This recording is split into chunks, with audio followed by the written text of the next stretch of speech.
You're watching Fairfield Public Access Television. I'm Susan Kessel, and with me is Connie Boyer and our special guest, Ed Malloy.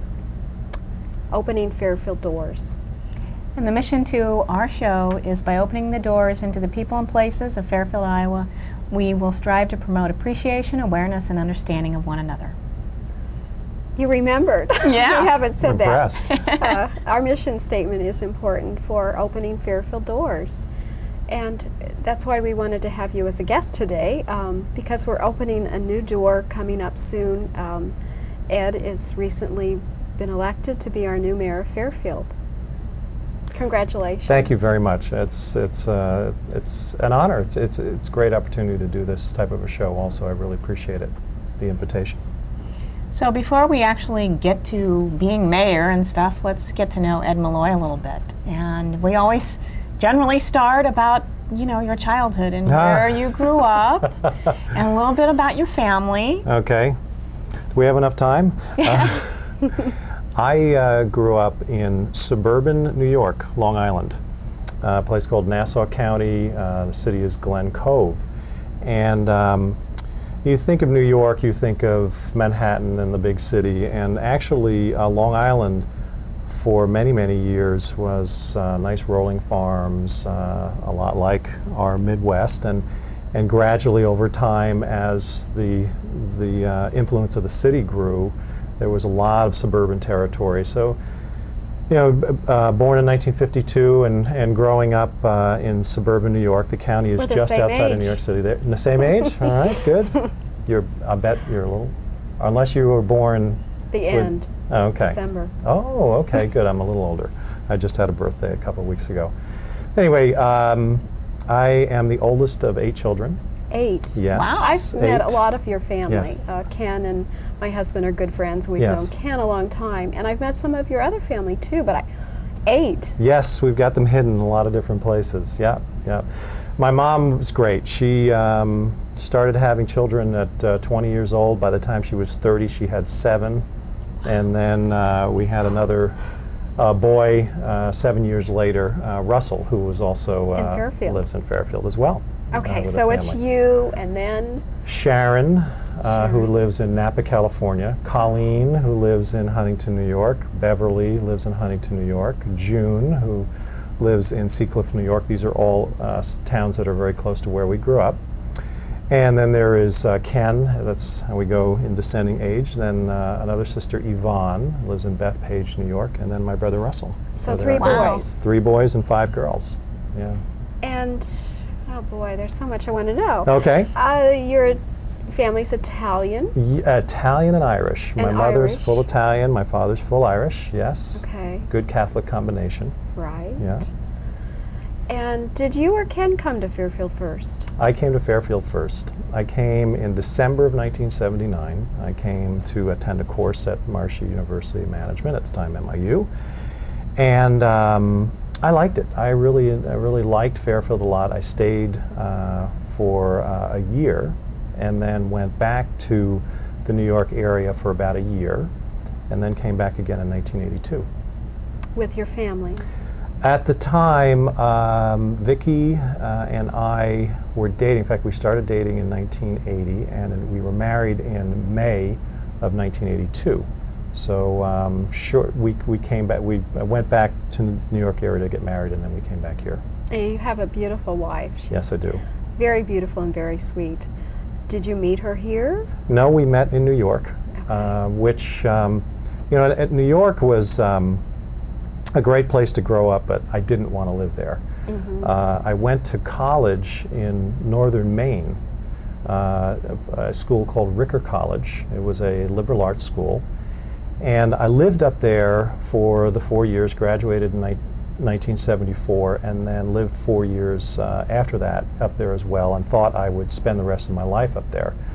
I ended up going back to New York, spending some time with family again, and stayed around there until coming to Fairfield. So it's an interesting parallel because the town that I lived in northern Maine is a town called Holton.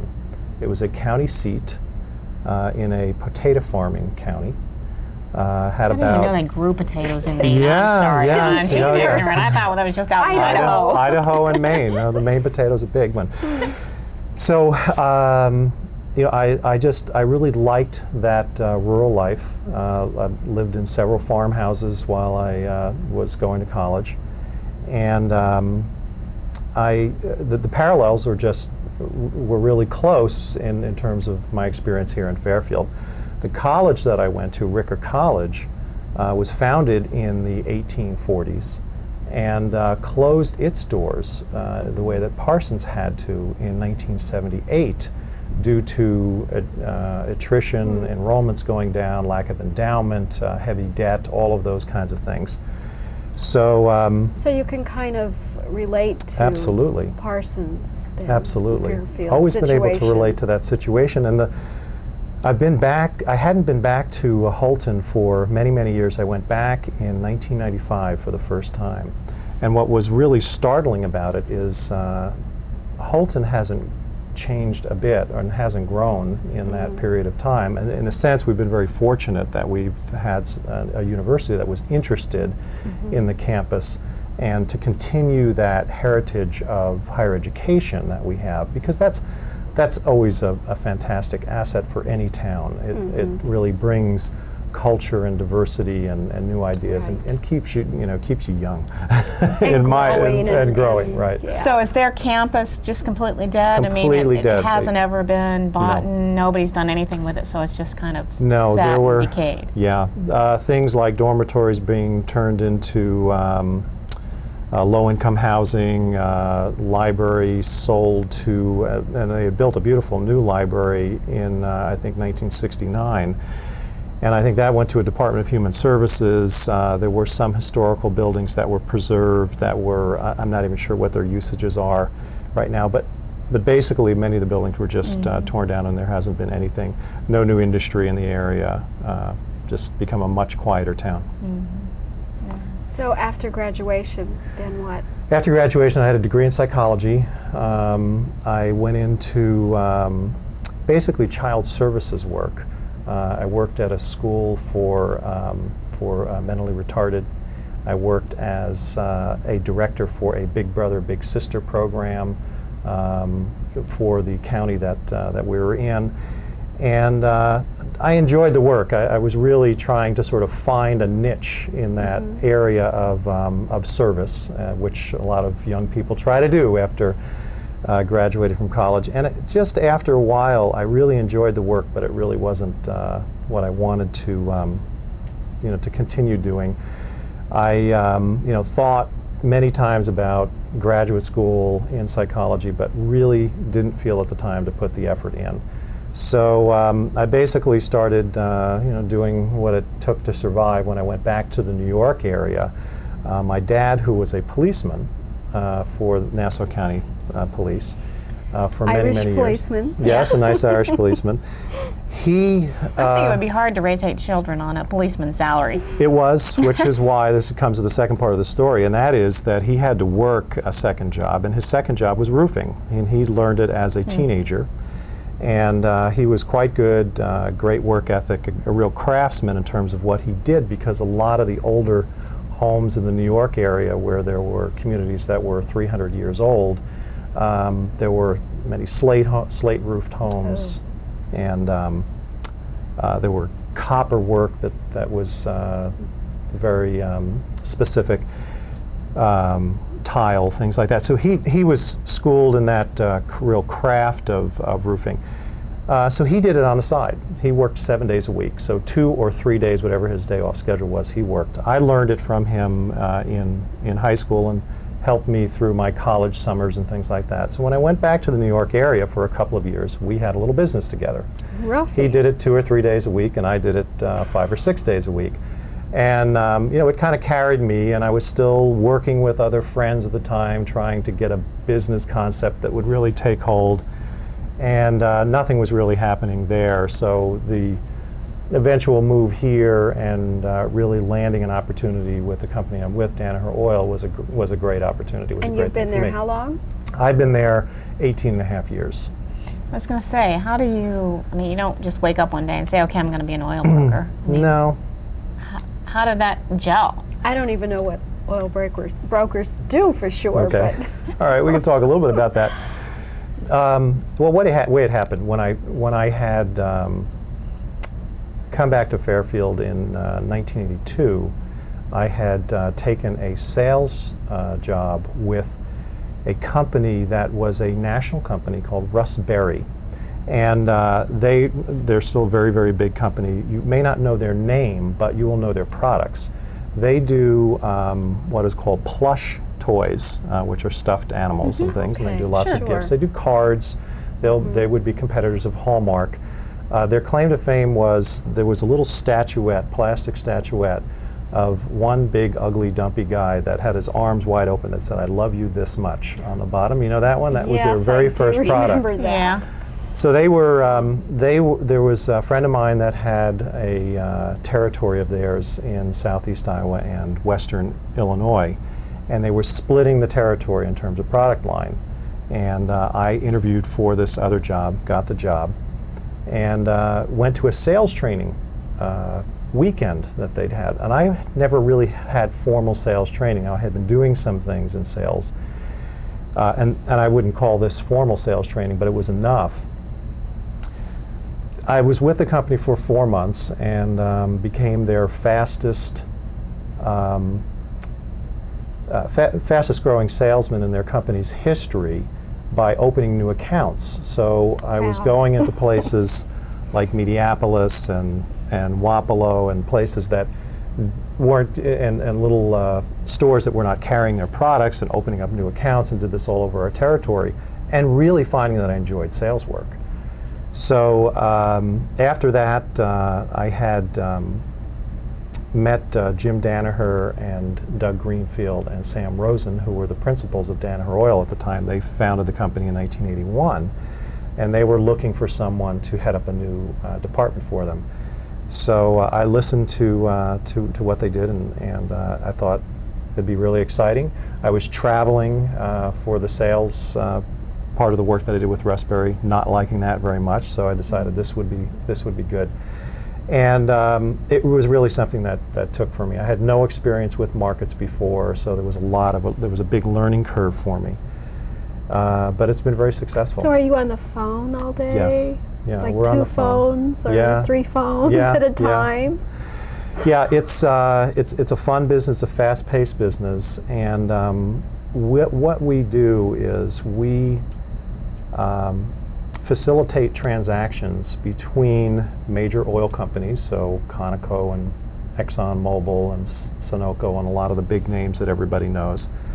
And then there are large wholesalers who generally are buying product to redistribute in some ways. And then there are Wall Street investment banks that have, like Morgan Stanley or Dean Witter, those types of companies that have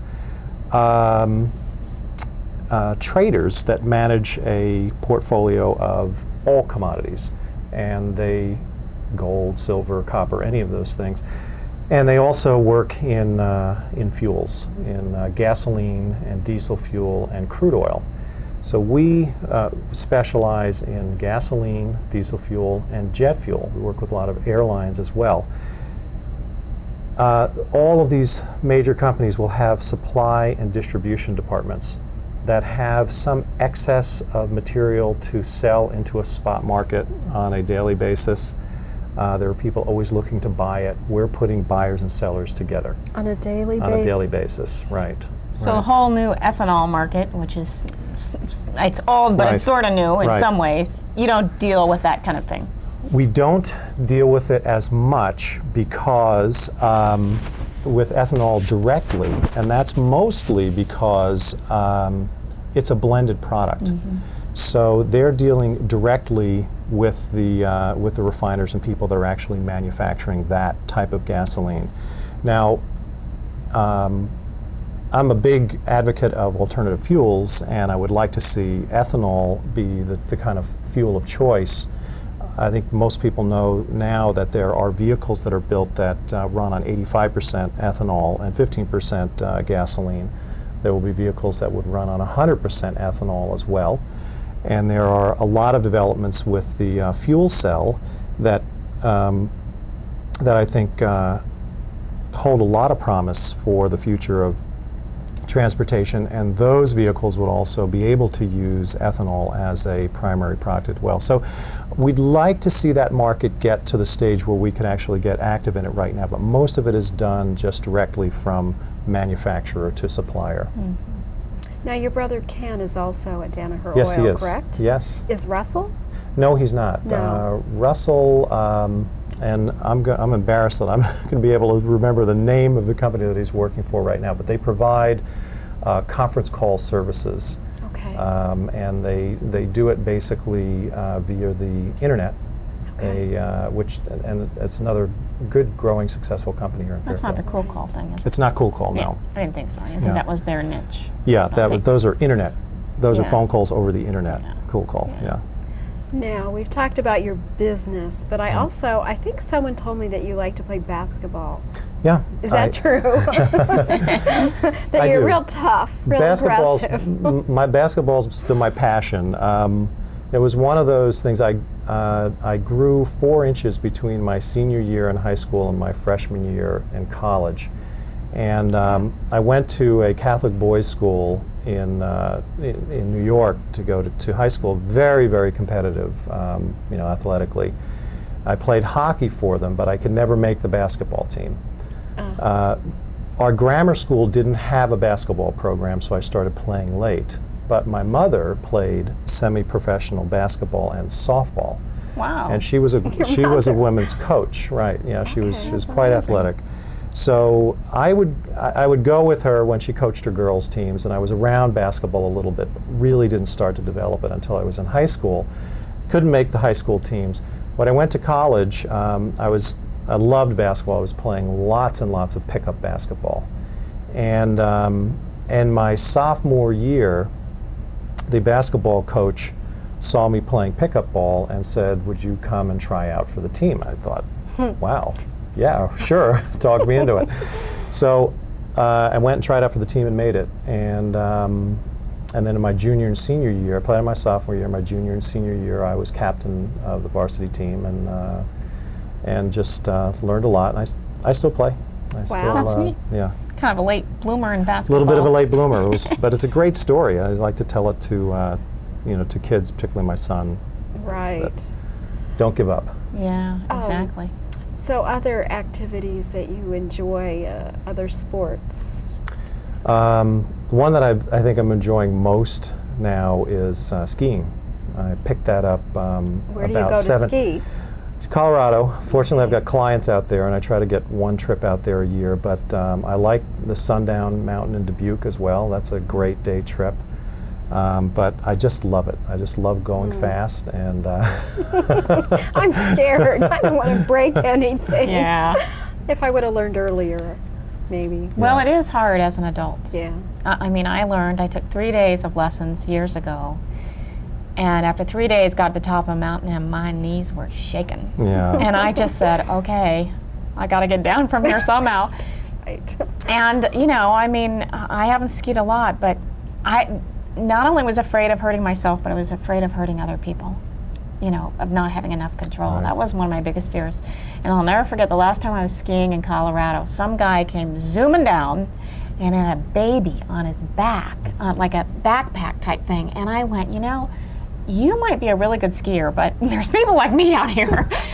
And I was just appalled. I mean, I just couldn't believe it. I thought, oh my goodness, now that's either brave Must or be a stupid very, man. very I don't good know. skier. Yeah, I'm not sure, but I just couldn't believe it. And the little kids who zoom by you, and they're singing, and they're having It's a good old intimidating. time. Yeah, with no poles. Yeah. It is very Right. intimidating. They're just whizzing by you.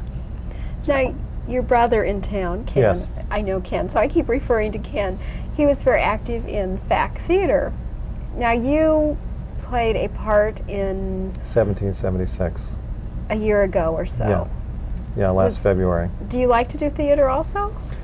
Yeah, there's a little bit of family history there as well. Okay. I guess, my dad, he told us, I don't know, something late in life, I think that he had actually done some theater when he was in high school, and my dad left high school as a junior to join the Navy.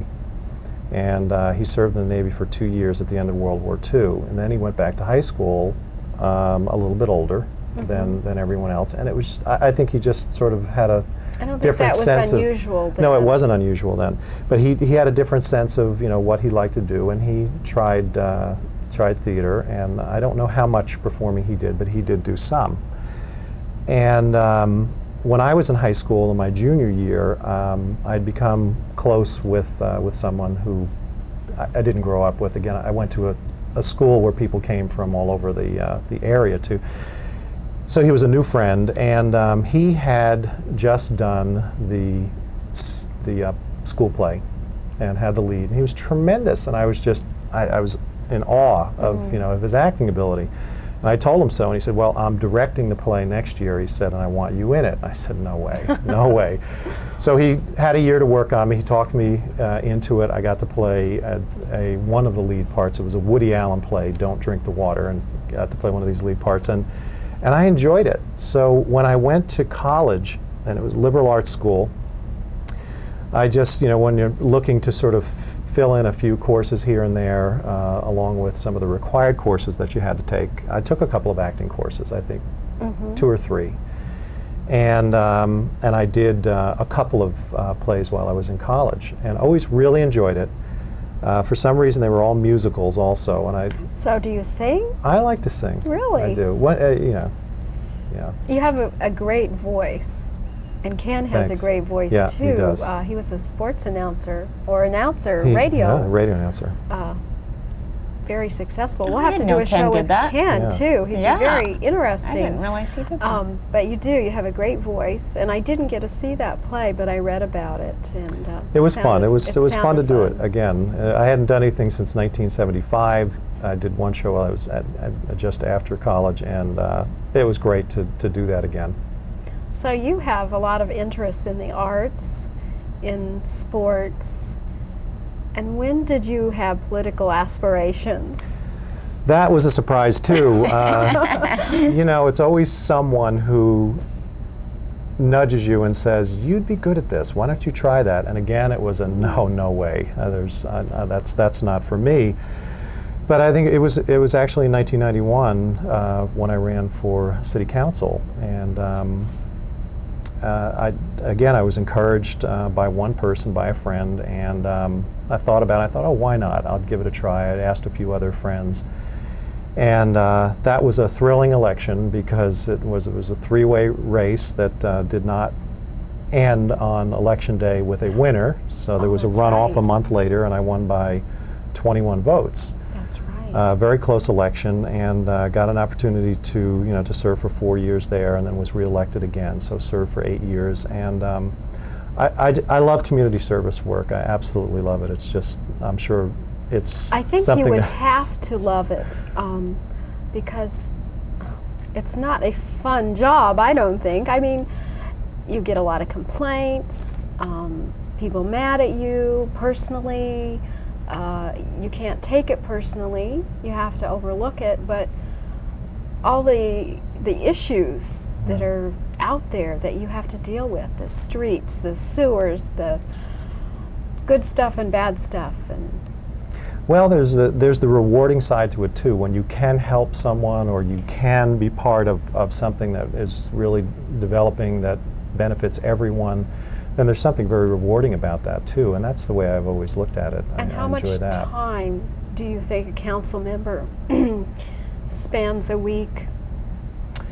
Well, I think it's going to vary, with each council member. It really does depend on what other projects they have responsibility for. There were years when it didn't feel like I was spending an awful lot of time on a weekly basis, and then there were the last few years when I worked on the Jefferson County Law Center. There was quite a lot of work that went into that project, and we have several projects like that going on in the city right now, and I hope to keep the council very busy. I think that there is more that we can involve our local elected officials in, and I'd like to see more involvement. I've spoken with most of the council members now, and we'll speak with the remaining council members this week. And I think everybody's been very supportive of that too. I think That's people are really great. willing to give That's more great. of themselves, but really address some things that maybe we haven't given enough attention to. So during this transition of change and over the next few months, I mean, obviously there's always a little bit of fear of unknown for people, and because it's a change and it's a little scary and those kinds of obviously, things. a big change because we've had Bob Rasmussen, who has been a terrific mayor for 27, 28 years. Right. It's a change. This has got to be a record for a length of time. Yeah. And, I mean, people really have appreciated the work that he's done and stayed with it for so long. I'm He's sure that around the country obviously- there hasn't been that many people that have been mayor for Right. with the size of town that we are. Right. And he's obviously done a wonderful done job that. because he's been there so long and we kept voting for him. So my question, I guess, is what do you see as some of the stabilizing things that we've done over the last few years that obviously need to stick around? Right. And then in contrast, maybe some of the new things and new ideas that you might have. Right.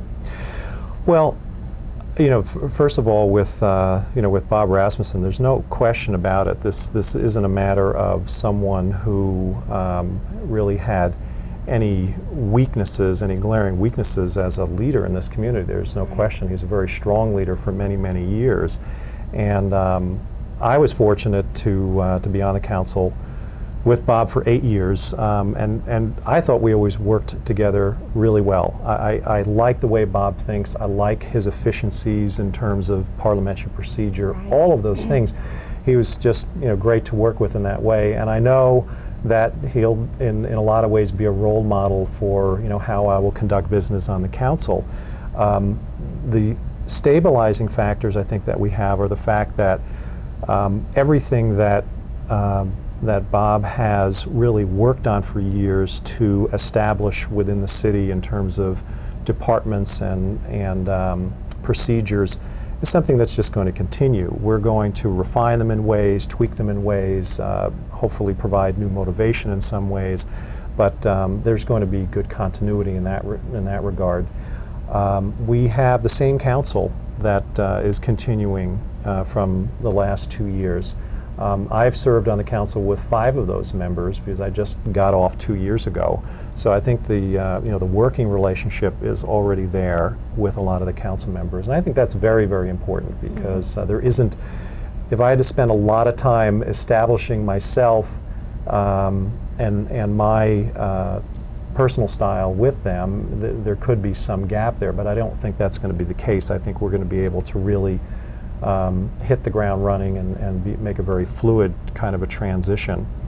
And that goes for members of the staff as well. I served on the Personnel Committee for 6 years while I was on the council, and was part of hiring a lot of the people who are And we who do. are We there have right a now. nice a group of people at the Yeah. City Hall that work, and so the city's in good shape. Bob has left everything in good shape. Absolutely, absolutely. So I'm very pleased. It makes it very easy for me in that regard. And I think, Connie, you started to talk a little bit about maybe some trepidation or some apprehension from some people, and that's natural. That isn't something that I'm going to worry about in a way. I think that someone proves themselves through their actions, and I faced a lot of those same kinds of fears in 1991 when I was a new entity for the council, and I think I fit in pretty well with the councils over the years, and that went well. So I'm not You overly mentioned concerned. something earlier, I think during the campaign, about doing some strategic planning. Yes. And of course, I've done that within the banking industry Yes. in our bank, and that's a really fun process to go through. It is. It's very hard in some ways. It's emotionally draining. But when you come out the other end, you really got something to hold on to and grasp and work towards. Right. So how would you like to do that, and what's your vision for that? Well, 'Cause I'm not sure, is that something that Yes. they've done really in the past? we've done comprehensive plans, and I'm not sure that it's not the same. It really, I think there's a specific format for comprehensive plans where we are getting in certain long-range, and they are strategic in a way, but they really do deal more with infrastructure issues, a little bit of zoning issues, those kinds of things. We're not going to get into some of the other areas of what some of our real goals and priorities are specifically. And I think it's a great process. I think the reason I feel it will be so rewarding for this community is that we have such a great, rich diversity of people, young and old, new and native. It doesn't matter. There's a great cross-section of people that we'll be able to bring to this process and really decide certain things about ourselves and about our future. And again, I think that what they're going to do is allow us to crystallize things that are already there. How are we going to deal with our downtown revitalization? What shape is that really going to take? What are the real important amenities that we're going to have? How are we going to really make ourselves realistically attractive for tourism as a city? Those are just some examples, but there are a lot of things that we can do. And so we're not talking just about council members doing strategic planning. We're talking about bringing in community members that are involved in different projects to help on this. I think this is just such an exciting time for our community. There's so much going on. The possibilities for the future, I'm just really excited. Yeah, I'm excited too, and that's another reason why I really wanted to run again. I wasn't sure that was still a desire of mine, but there are so many good things that are going on. There is so much potential for our community. The other thing too is, I want to make sure that as a community we really take care and guard what we have created as well.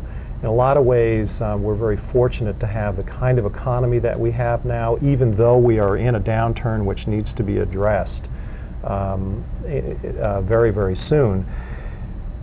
But we are very fortunate that we have that kind of broad small business community. We also have a great foundation with the manufacturers that have supported the community since the turn of the century. And it's really building on that basis that we need to really address ourselves to at this point. Getting back to the strategic planning process, the way it's done is actually I'll probably going to be utilizing the services of the University of Northern Iowa, the Institute for Decision Making, and what they do is they will provide formats and facilitation for a community process of strategic planning. And I've been through that process with the Governor's Strategic Planning Council. They did a lot of the work for us on that, which I've served on. Yes. You were appointed by the Governor to be on this committee, which Correct. you served on for over a year? It's about a year and a half. Year and a half. Yes. We want to get to that, but go ahead and get on your point. Yes. Or So finish anyway, your point. utilizing their services, we basically bring the people together. They will lead us through a facilitation process to identify some common core values that we have within a community, and then set goals and priorities. And as you say, you come out the other end of this process really having a great sense of enthusiasm for where you are and where you're going. And I think it's going to be an exciting process. I think there are a lot of things that we can build off of that once we get through it. There are a lot of things that will go on independent of that as well. But I think it's going to be very good. And the people that you bring to that are a great cross-section. Really, you're going to bring people with a historical perspective. You're going to bring people that are new. You're going to bring people who are entrepreneurial. You're going to bring people. You're going to bring teachers. You're going to bring young people. I'm not sure how big a group it's going to be, but we'll see what the recommended size is and go from there. And then that group really also breaks up into different work group areas, and then they involve even more people within the community. So it really has to be a thorough process. It has to be something that everybody's on board with, otherwise it doesn't work. Mm-hmm. And then hopefully we come out the other end with something to really follow and guide our development over the next 10 or 15 years, however far we go out with it. It sounds like an exciting process. We'll Thanks. look forward to Thanks. seeing it unfold. Good. Yes. So tell us more about the Governor's 2010 committee that you served on. Well, that was a great experience when Governor Vilsack was elected in 1998. It was one of the things that he said he wanted to do in his first year was to form a strategic planning commission. And he did that in, I think, March or April. We began our work in May, and we worked through the following June. And then there were refinements going on, and it came out actually a year ago in October or November. And the process was really evaluating everything across the board in state government, communities, healthcare, education, really everything. It was a fantastic education for me personally. I was going to say, you Yeah. probably learned a lot about a lot of different communities and opportunities and. Yeah, the one thing you do learn, we have some very smart, very capable people in our universities and in our state agencies. People who really, even if we don't think they know the challenges and problems that we face as a society here in Iowa, they really do. It's just we lack sometimes the resources and the creativity to take care of everything that we need to. But there are, a good group of people here. So there were probably 70 different goals that came out of this that we had to recognizing nobody's going to pay attention to 70 different items. We had to distill it down to about 8. So How many we did people that. were on this committee? 37. 37. And then Okay. there were another 100 people who worked in the different goal group areas. And it was extensive. There were 15 town meetings. There was a very active website. There were a number of very public things that were done with it. But the bottom line is, I think what came out were some guidelines for what Iowa really needs to do to keep pace and to grow in this next decade. From there, what takes place is that the legislature looks at it for ideas in terms of policy making. The state agencies also take a look at it in terms of focusing some of their efforts. And then communities take a look at it and say, how can we model ourselves against that? For instance, if you take goal number 2, which was high-tech infrastructure, being sure that Iowa stays competitive in terms of having broad bandwidth to the last mile, meaning to every last rural farmhouse in the state, so that we can really stay competitive. That's obviously, it's more of a private sector issue, that type of development, but local communities can do something about that.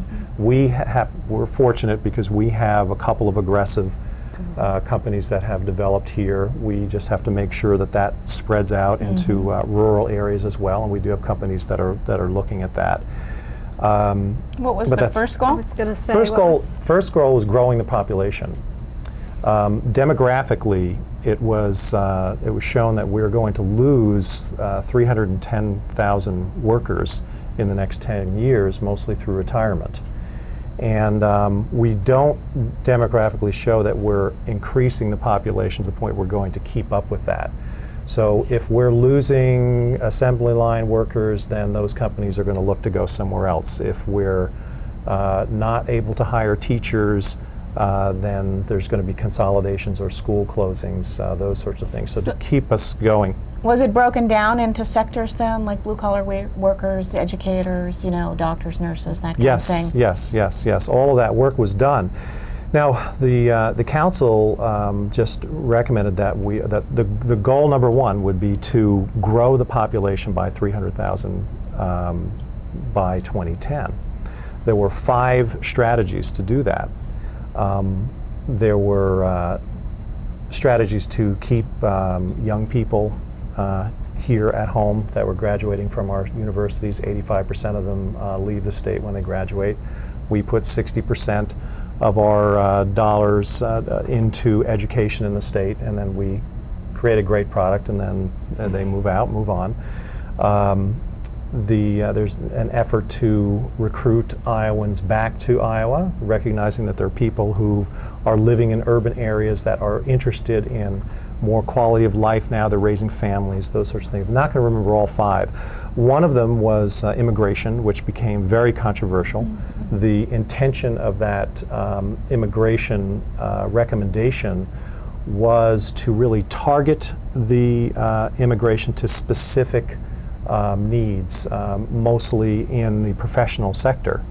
But it was sort of misread by a lot of the press and I think a lot of the population as being wholesale immigration, which meant more migrant-type, blue-collar workers, and that was never what it was intended to be. I don't think we really have that need in the state at this point, anyway. But I know the governor has had a tough time, with that issue. But the council's intention was to put that in the forefront because of the loss of population that we were experiencing. And then, of course, since September 11th, the whole immigration issue has a whole slate of other concerns to it as well. So, we just have to recognize that population growth is something that we should keep our attention on. Now, is that website still up and running then? Yes, the 2010 website is still up and running. In fact, there's a follow-up organization that I got involved with called Iowans for a Better Future. And I'm actually chair of that organization right now. I don't know what the mayor's duties. I'm going to stay as chair of that organization. But it's going to be an advocacy group that will continue to promote all of the goals of 2010 and help communities build on their own a lot of those goals. And again, that's where I think Fairfield has an opportunity to really, again, like the rest of the state has done, and like many other communities are doing, take stock in itself at this point and see where we would best benefit by going forward and setting some goals. So the address for that, do you know that off the top of your head? The Iowans .org or something? Well, I think I think it is 2010.org. I think Iowans for a Better Future. I think you'll get to that by just Iowans for a Better Future.org. Yeah. Okay, so people can go there and look and see what the rest of the goals were and stuff. Yes. As we've probably forgotten since they all came out. All right. Well, there's a goal regarding agriculture, there's a goal regarding destination attractions, a goal regarding education, natural resources. That's an area that I co-chaired for the council along with a woman from Mason City, Margot Underwood. And then goal 8 was smart government, looking at government efficiencies and consolidations, things like that. I'm sure that was really a rewarding experience, and meeting people from all across the state, a whole lot of fun. Yeah, it was, no question about it. It was a great honor, great opportunity. I'm sure that will be a big plus in being a mayor, to have those contacts and that background. Yes. So. I think so. It's interesting that I think one of the experiences I enjoyed the most about being a member of the council from Fairfield is that when people talked about how do you really get entrepreneurialism started in your community, or how does it work when you have a diverse community? So many times they would just ask. They would just ask me, "You have that in Fairfield. How does it work? What is it like?" And I think there was a great respect for our community throughout the state that was expressed by people. And I think it's something that we can really build on when we talk about tourism, and also when we talk about growth as well. There are a lot of people who are either looking to come back to Iowa, or maybe they're looking to move somewhere else within Iowa. If they're not, if they don't think that necessarily the more suburban area, the urban and suburban areas are for them, a community like ours could be very attractive. So I think there's some good opportunities there. For the growth and bringing the population back. Yes. It's exciting. So is there anything else that you would like to tell a community upon becoming mayor in 2002? Well, I think, as I've tried to tell everyone, I'm definitely open to everyone's ideas, concerns. And I want to be that type of a mayor that's, accessible and available and open. We want to find creative ways to solve problems. Want to try and help bring people and groups together that can work and benefit our whole community by doing so. And I would say that once I think outside of that, we'll talk more about that after January 1st. Do you have plans to have certain office hours or something? I mean, obviously, you're probably going to keep your job, your day job, too. Yes. So, well, I have a private office at my office, and I will be working out of that afternoons. Once I do get a sense of what kind of staff responsibilities there will be at City Hall, we'll talk about times when I'll be at City Hall. And I'm also thinking about keeping hours at City Hall on Saturday, so that if there are any citizen concerns that they would like to make appointments and come in or just drop in, that I'd be there for that as well. I'm fairly certain I'm going to do that too. that sounds great. Well, you do have some big shoes to fill. I do. After 28 years. I do, absolutely do. By Bob, but and a lot to learn and a lot of people to make happy, and I don't envy you in some ways, but yet it's exciting also. Thanks. Well, and I owe a lot of thanks to my family for supporting me in this, because it's going to be very, very big. But they are there. They are And very your children. supportive of We that. My didn't children, even talk about your they're- children. We You can have talk a about beautiful them. daughter also. Yeah, Kelly is a senior this year. Very, very proud of Kelly. She's a senior at the Marshy School, and Justin is 14, and he's 14.